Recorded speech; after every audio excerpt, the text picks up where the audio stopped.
Welcome back to the Pursuit of Excellence. If you're new here, this podcast is about one thing: demanding more from yourself, mentally, physically, emotionally, and professionally, without burning yourself into the ground. Today's episode is a solo one, and honestly, it's been a long time coming. Because the last year, specifically, the last few months have been an absolute masterclass in peak performance, discipline, and momentum. We're talking 75 hard, triathlons, run races, CrossFit, HYROX, performance training, and a full comeback after a couple years of burnout. This episode is a peak performance review of 2025. And not to brag, not to flex, but to break down what actually worked, what I learned, and what high performers need to understand if they want results that compound fast. And before we go any further, I want to say this up front. Peak performance is not about perfection. Lord knows I am far from perfect, but I will be damned if I don't work my ass off to push past my potential as often as I can.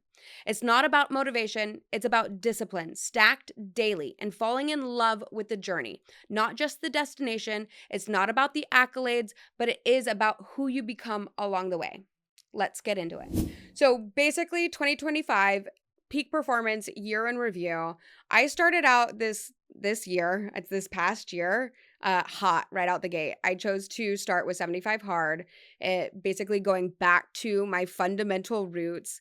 Growing up, I literally stacked sports. So we would do sports camp. I would do doubles every single day, and we would stack sports as well. So I'd get up at 5 a.m., go to practice, go to swim practice, and then in the afternoons, we'd either go back to swim practice or go to sailing or go to soccer. I also played water polo. I did surf PE. I did tennis. I just did sports. Oh, we did golf too. That was fun. But basically, starting this year out with 75 hard was a great reminder because I had spent several years, probably like 5 to 7 years of just straight burnout every single year. I ran hard and I ran fast because I did a career shift. And so building something new entirely, learning a whole new fundamental skill set, really required me to just dive in feet first and just run. But that means that you sacrifice. You sacrifice your relationships, you sacrifice your lifestyle. You literally commit. I had a coach tell me that you can do 3 things. You can do one thing exceptionally well. You can do another thing as a hobby and do that well. But then that third thing is really just something that you dabble at. But for me, that was never good enough, right? I really needed to be able to understand how to stack fundamentals. So we're stacking disciplines and then we're layering them as far as how you hit peak performance. And so baseline skill set is figure out how to build your base. And that really comes down to managing stress, managing your time, and managing nutrition. It's also about understanding how your body works, right? So starting 2025, I came out because I needed a full mind reset. I needed to get back to the fundamentals so that I could build off of that for the rest of the year.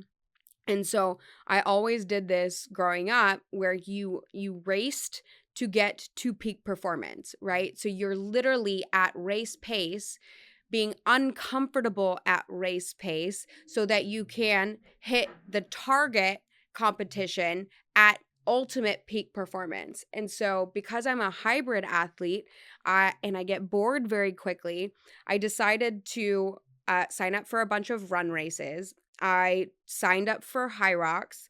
I didn't know what HYROX was when I signed up, so I had to figure out what that was. I signed up for several triathlons, and so my baseline goal starting out was get my base where I needed it to be so that I can not die for these different events. So 75 hard was a phenomenal reminder of just getting into the routine.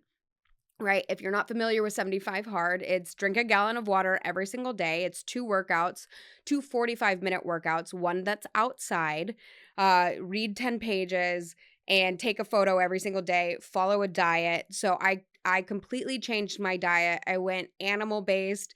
I ended up starting to lift heavier because in my brain, HYROX was I needed to be super strong, and really it ended up being an endurance race as I actually found that out at the event, that ultimately, like, I didn't need to be able to lift super heavy. I needed to lift moderately heavy and go for a really long time. So it was much more like a triathlon or a marathon than like CrossFit. So anyways, I decided that this year I started out focusing on running. So I did the Nighthawk 10K trail race. I got second place. Then I did an Olympic triathlon. I actually won. I got first place. Then I did the Best Damn Race half marathon. I just survived because we were not running at this point. So just getting my legs back was the priority. Then I did two Miami sprint triathlons. The first one I got second. If I had pushed and actually read the map properly and the race like directions, I probably would have won.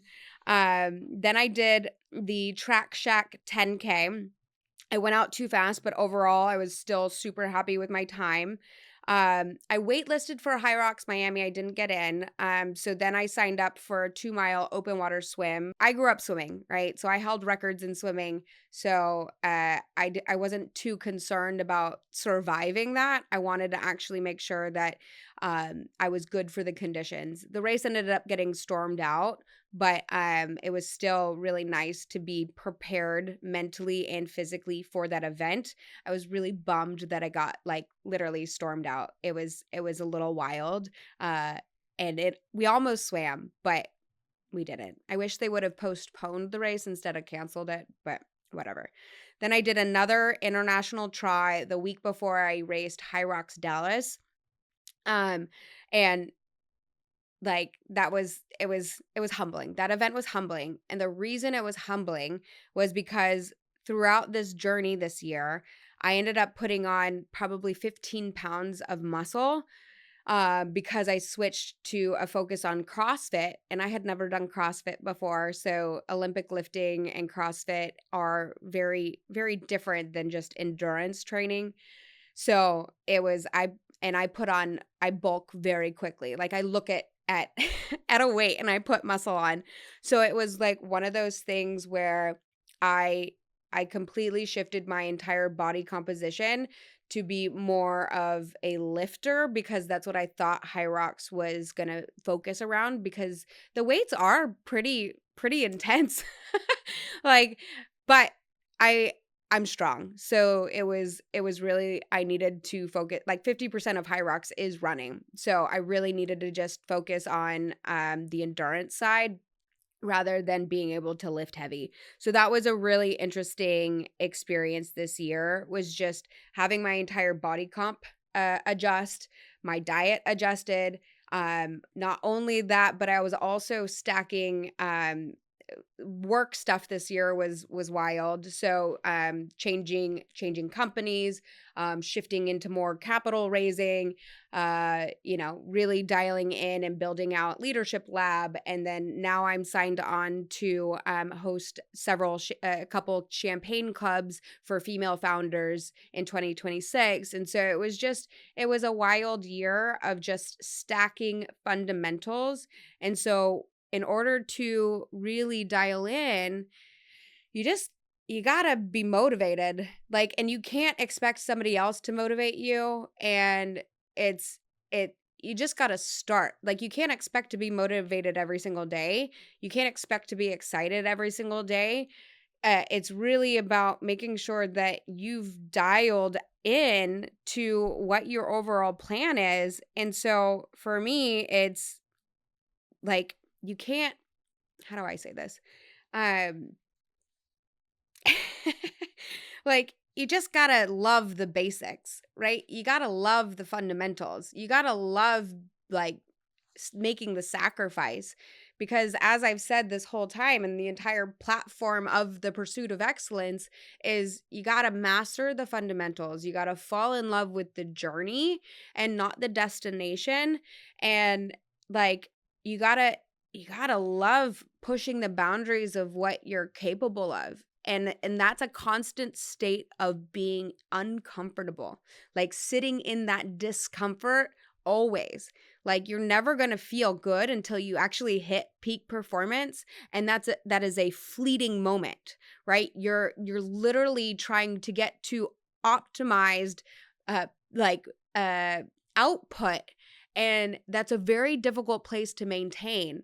And so you've got, 3 weeks most, otherwise your body starts to deteriorate at that full output level. So you got to figure out what your seasons are, right? I talk about seasons all the time so that you don't burn out, but we're stacking the cycles. So it's understanding, like if you're in any type of, what do they call it, the body fitness competitions, right? They call it the bulk season, the cut season, the maintenance season. Well, we got that for literally everything else as well. So when we're talking about stacking, I like to get myself into peak performance by racing myself into race readiness. So we're literally putting ourselves in that prep scenario of what does it feel like to race, so that when it comes to actual race day, the one that matters, you know exactly what to expect. Like you're literally going to sit and play the movie and run the scenario of what is this going to feel like? What am I going to look like? How am I going to strategize every single movement so that I know the rules, I know the contingency plan, I know exactly what it is that I'm going to do when my body starts to to rebel because I'm pushing my anaerobic threshold.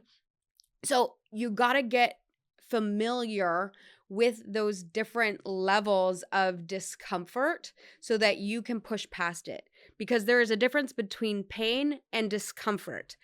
And this applies to everything. This literally applies to every aspect of your life when we are on a growth trajectory. And if you're not on a growth trajectory, like what are you doing? Like truly, like what are you doing? I don't know anybody who is happy or joyous or has found peace who isn't on a constant search of growth, right? It's every single year, what are we striving for? What type of expansion are you looking for, right? We're doing a recap of my year focused on athletics, and I'm already looking at 2026 about how do I take what I did really well this year? How do I refine? I'm literally doing my after action review. How do I refine and modify where the gaps were, where I didn't optimize, so that I can go into HYROX Houston at the end of March, which I will be racing in the pro division. So I've got 16 weeks to go pro. So that means that I am going to be sacrificing some things and really dialing into my protocol, right? So so rather than focusing on heavy lifting, I'm going to be focused on basically how I train for a half marathon or a marathon, and then build in the performance lifting rather than just trying to lift for PRs. Like I don't care about PRs unless it's my speed work for this training cycle. So I'm going to focus on nutrition. I'm like we are not anti-carbs for this round because of endurance. Protein is going to be pretty hardcore. I'm going to lean out because of the running. Yeah. So basically the training cycle is going to be track Tuesdays, tempo Thursdays, long run Sundays. I'm doing full HYROX run through on Saturdays. We're going to do recovery runs Monday and Wednesday, plus the lifting component. So probably heavy lift Monday, lower, and then heavy lift Wednesday, upper. So we're going to get really well rounded, and I'll probably throw some cycling in there so that I can race some triathlon. I'll probably get into the pool as well. So recovery day on Friday, I'll probably get into the pool. So anyways, like I like to have a well-rounded athletic performance across the board so that I can step into anything at any point. right? So that's the objective for me, is being diversified and knowing that I can push my boundaries. So anyways, that was a very long-winded response about what I did for this year. I definitely, as far as like advice, so we're trying this different model where like I answer questions and then respond. So what advice do I have for somebody trying to pursue their own peak performance? So if we're going to just like get really dialed in, that's step 1. Like, build your plan. Step 2, love the basics: sleep, hydration, recovery, structured training. 3, stop waiting to feel motivated and just do it. You will feel motivated once you start doing it and you start seeing the results behind getting after the thing that you are very excited about, right? It's not necessarily about the destination. It is about the progress towards goal. Um yeah, like, you got to make it fun too. So, you don't, just like I say this all the time, right? You don't have success alone, right? It's very difficult to find greatness alone. And I don't think anybody really does, right? So you got to find your community, you got to find your team, you got to find your tribe, you got to find a coach, multiple types of coaches, right? So for me, I like, again, to diversify. So I've got a run team that's also a triathlon team. I've got a lifting coach. It's that. So sometimes I join Masters swim team, so I don't have to come up with the workouts, because it's easier for me to just dive into a workout structured by somebody else and see how hard I can push. So like, if I'm doing all of the mental work and the physical output, it's more difficult for me to just allocate more brain capacity to work than it is to just getting the job done, right? So it's the compartmentalization of the output of what you do professionally versus what you're doing for fun. And this athletic um, adventure for me is 100% fun, right? Yes, it's work, but it is wholeheartedly fun. Um, yeah, and every single time, like, not every single workout needs to be like a gut buster, right? You have maintenance recovery workouts, zone 2 workouts, which are boring AF, for a reason, because your body needs them. Your brain needs them. Boring is good, right? You need to have that base. Yeah, and then because life always gets in the way, life always gets in the way. Like, you got to control what you can so that you don't spiral. And any workout is better than none. Like, you got to be consistent. So, I always like to say, as far as what you can control your attitude, your energy, and your time. That's really all you can really control. So, put yourself in check. Your attitude is in your control. Check it. If you're not excited, I don't care. Like, figure out what it is that you are excited about.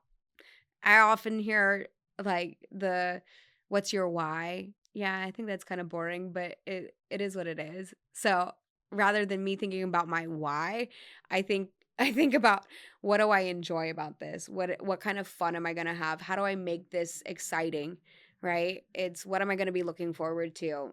I'm an energizer bunny when I am excited, so I'd much rather have the output of when I'm excited to get after something, no matter how arduous it is, right? And then seasons exist. So you gotta build in the cycles for a reason. As far as like a recap, what race or event surprised me the most and why? Honestly, I think it was, so there were 2 events that surprised me the most. The first one at the beginning of the year was when I won the international try, right? I won the international try. Whichever one it was. It was the either the sprint or the international. Um because it was such a quick turnaround as far as getting to race pace, But because I had been so disciplined, it was pretty remarkable that I had the legs. The humbling one was the international try right before HYROX Dallas in like a couple weeks ago. It was humbling because I had put on so much muscle mass that the endurance side was brutal. Literally that race sucked. It sucked so bad, you guys. I was actually really happy with parts of it, but it was brutal. Yeah, so I went out, I won the swim, which was amazing. So it was wetsuit legal, which I loved. So I was fast, I was buoyant. Bike, I was really happy with. I was pacing at like a 21 miles per hour. But these bitches, they were so hardcore. So it's one of those things where I just don't spend enough time in an environment where I can push that hard unobstructed. So these women were pushing at a 28, 29, 30 miles per hour. So immediately that blew me out of the water hardcore. So by the time I got to the run, it also got hot and I lost my nutrition and my water. So I for sure was going to cramp, and I did. I cramped really hard, and I had never had my quads cramp like that.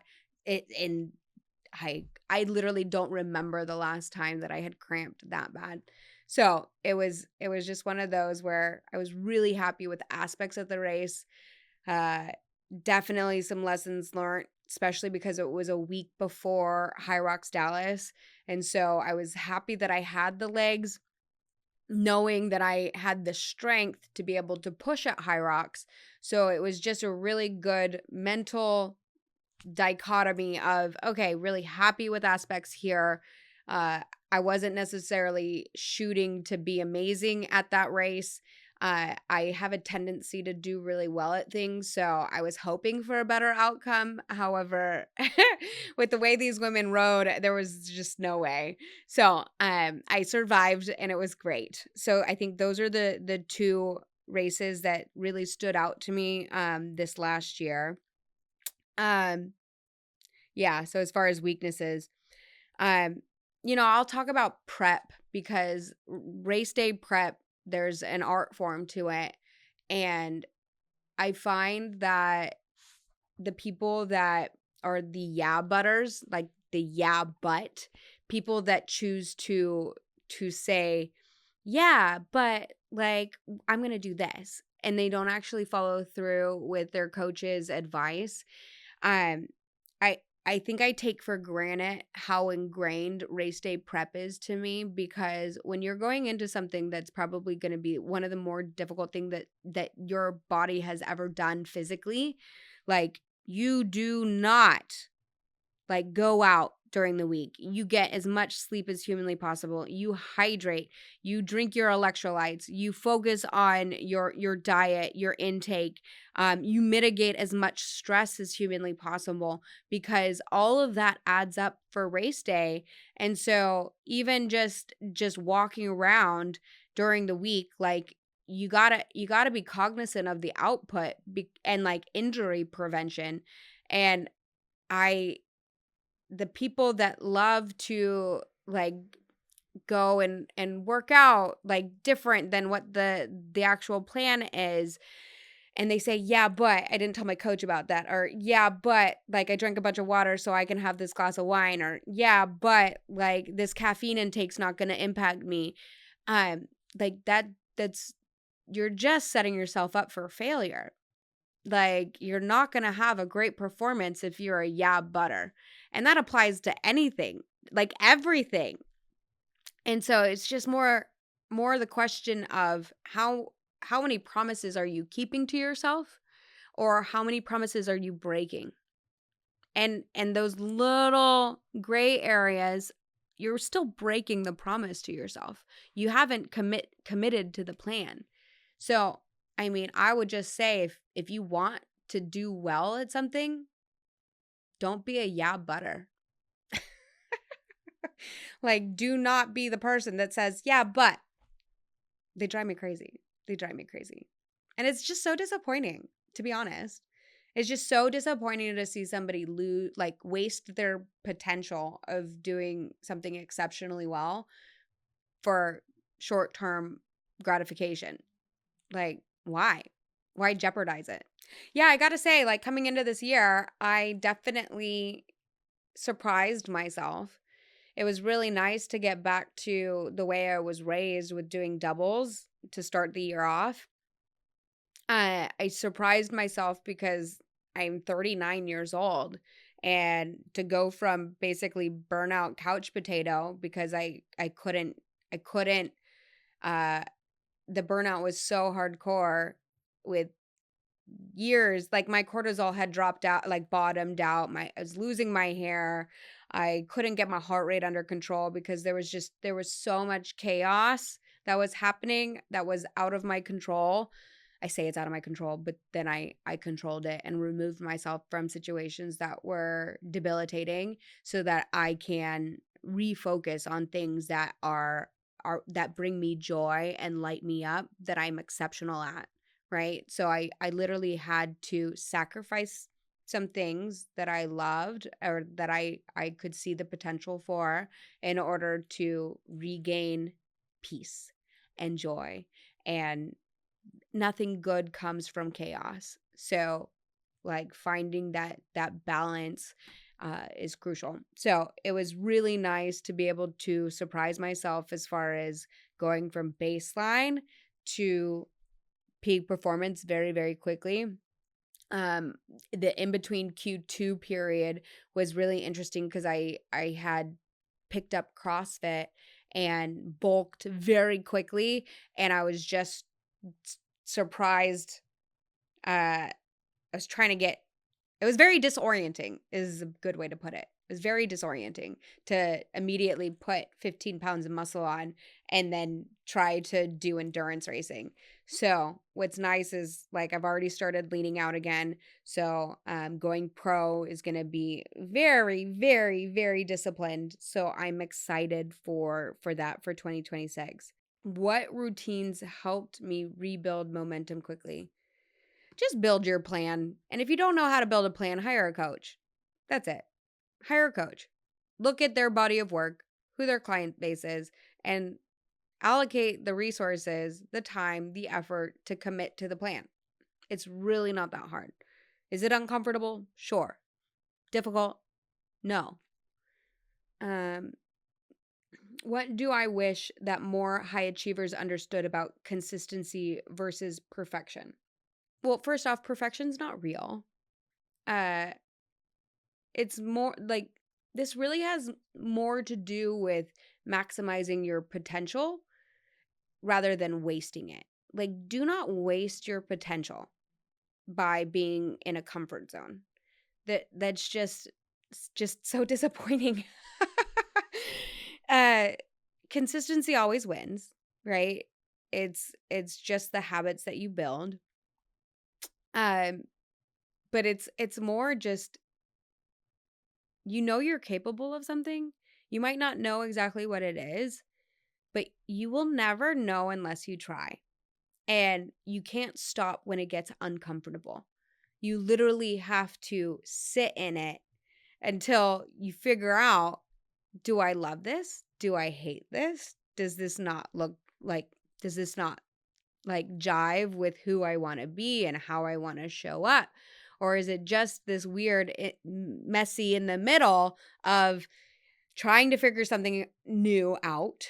You're trying to build the muscle mass and the endurance and the anaerobic threshold to even get to a place where you can see if it feels good. And then it's also just controlling all of the outside forces that impact your output.